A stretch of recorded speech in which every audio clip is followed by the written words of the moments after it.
नमस्कार। आकाशवाणी के समाचार सेवा प्रभाग की प्रस्तुति न्यू इंडिया समाचार में हार्दिक स्वागत, अभिनंदन है दोस्तों आपका। मैं हूं मुनीश शर्मा और साथ में मैं हूं विनीता ठाकुर।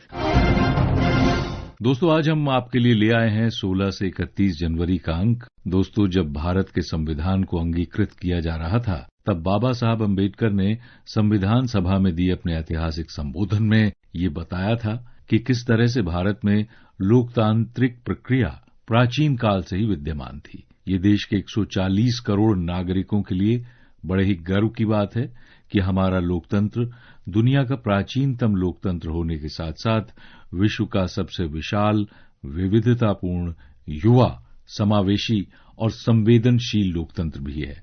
इस समावेशी लोकतंत्र की प्रभावशाली झलक चुनावों में हमें देखने को मिलती है। देश में स्वतंत्र एवं निष्पक्ष चुनाव कराने का संवैधानिक दायित्व निर्वाचन आयोग का है, जिसने 7 दशक से अधिक की यात्रा में इसे सिद्ध भी किया है। इसके महत्ता का अनुमान इससे भी लगाया जा सकता है कि भारत के गणतंत्र घोषित होने से ठीक एक दिन पूर्व ही निर्वाचन आयोग की स्थापना हुई थी। उस समय डॉक्टर अंबेडकर ने मतदान के अधिकार को सर्वोपरि माना था। इस 25 जनवरी को राष्ट्रीय मतदाता दिवस एक विशेष संयोग लेकर आया है, जब भारत ने अंतर्राष्ट्रीय लोकतंत्र एवं निर्वाचन सहायता संस्थान इंटरनेशनल IEDEA के सदस्य राष्ट्रों की परिषद की अध्यक्षता ग्रहण की।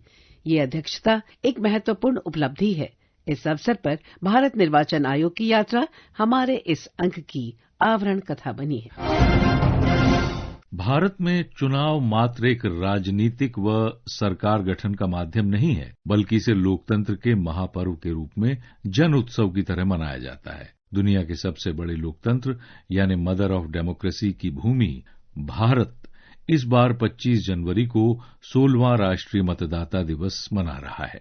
इस वर्ष का राष्ट्रीय मतदाता दिवस विशेष है। भारत ने इस साल अंतर्राष्ट्रीय लोकतंत्र एवं निर्वाचन सहायता संस्थान इंटरनेशनल IDEA के सदस्य राष्ट्रों की परिषद की अध्यक्षता ग्रहण की है।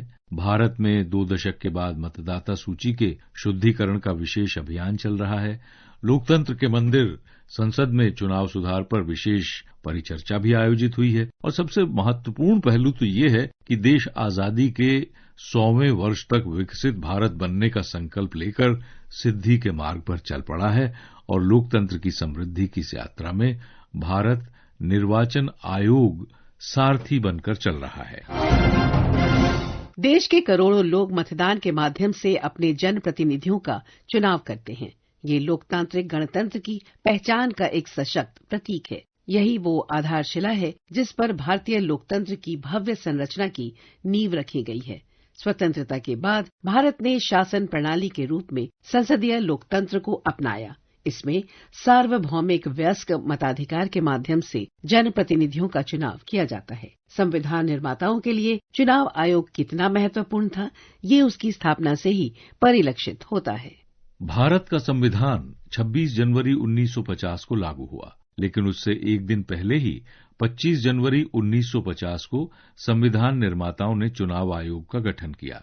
चुनाव आयोग की स्थापना देश के गणतंत्र से एक दिन पहले इसलिए हुई क्योंकि संविधान निर्माता जानते थे कि जीवंत लोकतंत्र तो तभी संभव है जब निष्पक्ष और मजबूत चुनाव व्यवस्था हो। इसमें किसी को संदेह नहीं है कि संविधान निर्माताओं के लिए चुनाव आयोग एक बहुत ही महत्वपूर्ण संस्था थी। संविधान के अनुच्छेद 324 में चुनाव आयोग का गठन, चुनाव आयुक्त की नियुक्ति, लोकसभा, राज्यसभा, विधानसभा, विधान परिषद, उपराष्ट्रपति और राष्ट्रपति, इन सभी चुनावों का संपूर्ण नियंत्रण संविधान ने चुनाव आयोग को दिया है। देश में अब तक 18 लोकसभा चुनाव और 400 से अधिक विधानसभा चुनाव कराने वाले निर्वाचन आयोग ने 25 जनवरी 1950 से लेकर आज तक अपनी सार्थकता को सिद्ध किया है।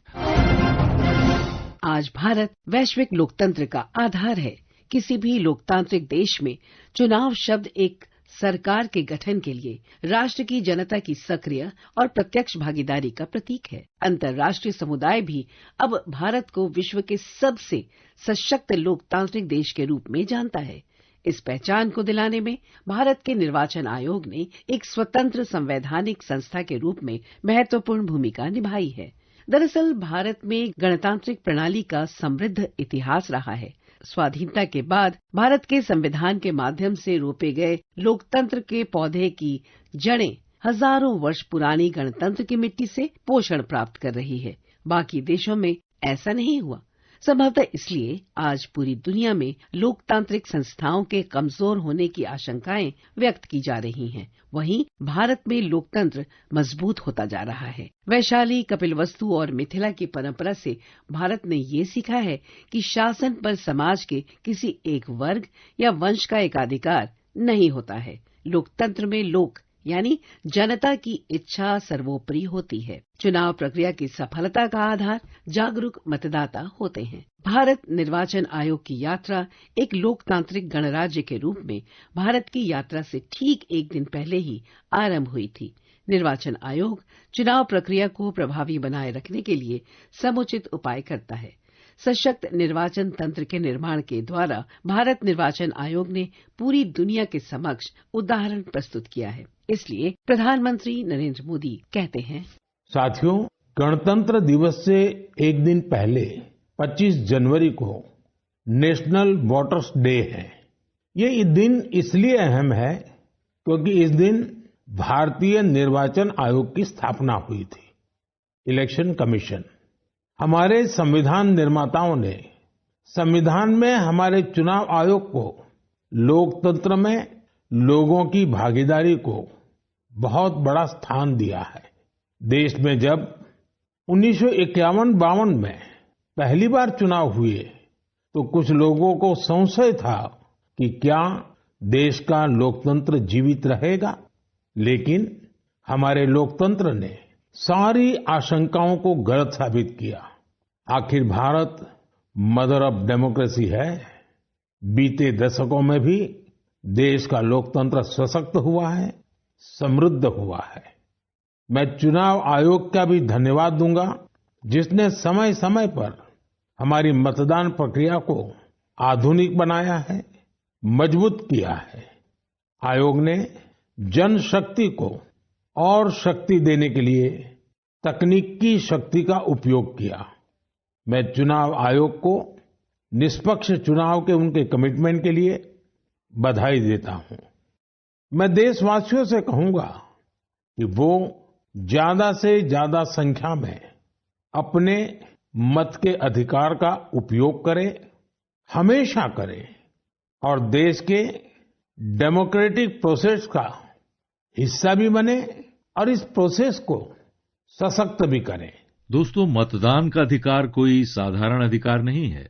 दुनिया भर में मतदान के अधिकार के लिए लोगों ने बहुत संघर्ष किया है। संविधान सभा के सदस्य के रूप में अग्रणी संविधानवेत्ता अल्लाडी कृष्णस्वामी अय्यर ने वयस्क मताधिकार को लोकतांत्रिक शासन व्यवस्था की सफलता का प्रमुख आधार बताया था। अमेरिका, जो विकसित देशों की सूची में अग्रणी और जनतंत्र का प्रमुख उदाहरण माना जाता है, वहां अनेक दशकों के संघर्ष और अटूट साहस और धैर्य के बल पर मतदान का अधिकार लोगों को प्राप्त हो सका था। ब्रिटेन में भी महिलाओं को मतदान का अधिकार हासिल करने के लिए लंबी लड़ाई लड़नी पड़ी, लेकिन स्वतंत्र भारत में शुरू से ही 21 वर्ष या अधिक आयु के सभी नागरिकों को मतदान का अधिकार दिया गया। बाद में इस आयु को घटाकर 18 वर्ष कर दिया गया। योग्यता, धर्म, नस्ल, जाति के आधार पर कोई भेदभाव न करते हुए सभी पुरुषों या महिलाओं, अमीर, गरीब, सबको मतदान का अधिकार है और सभी व्यक्तियों के मत का महत्व भी समान रखा गया है। मताधिकार को लेकर भारतीय संविधान कितना सशक्त है, इसका उदाहरण महिलाओं को मिले मताधिकार के वैश्विक इतिहास से भी दिखता है। अमेरिका जैसे देश को 1776 में आजादी मिली और महिलाओं को मताधिकार देने के लिए 144 वर्ष लग गए। इंग्लैंड, जहां से भारत ने संसदीय प्रणाली ली, वहां भी वर्ष 1918 में 30 वर्ष से अधिक उम्र की महिलाओं को मताधिकार मिला और 1928 में सभी महिलाओं को मताधिकार दिया गया, जबकि भारत में पहले दिन से ही महिलाओं को मताधिकार मिला। संविधान सभा की बहस जब इस मुद्दे पर दूसरी दिशा में जा रही थी, तब बाबा साहेब ने कहा था कि हमारे बाद भी बहुत से देश आजाद होंगे और भारत को मताधिकार के मामले में नेतृत्व करना चाहिए। उन्होंने कहा था कि अगर हम सबको मताधिकार देंगे और एक ही मूल्य रखेंगे, यानी एक व्यक्ति एक वोट एक मूल्य रखेंगे, तो इसका प्रभाव विश्व भर में जाएगा। बाबा साहेब ने जब संविधान सभा में ये कहा तो किसी ने पूछा कि महिलाओं को मताधिकार क्यों दे रहे हैं, वो परिवार के मुखिया के अनुसार ही वोट करेंगी। इस पर बाबा साहेब ने कहा था, ऐसा नहीं है, भारतीय महिलाएं समझदार हैं, जब वो भागीदारी करेंगी तो लोकतंत्र मजबूत होगा। आज उसका परिणाम दिख रहा है कि महिलाएं बड़ी संख्या में मतदान में भागीदारी कर रही हैं।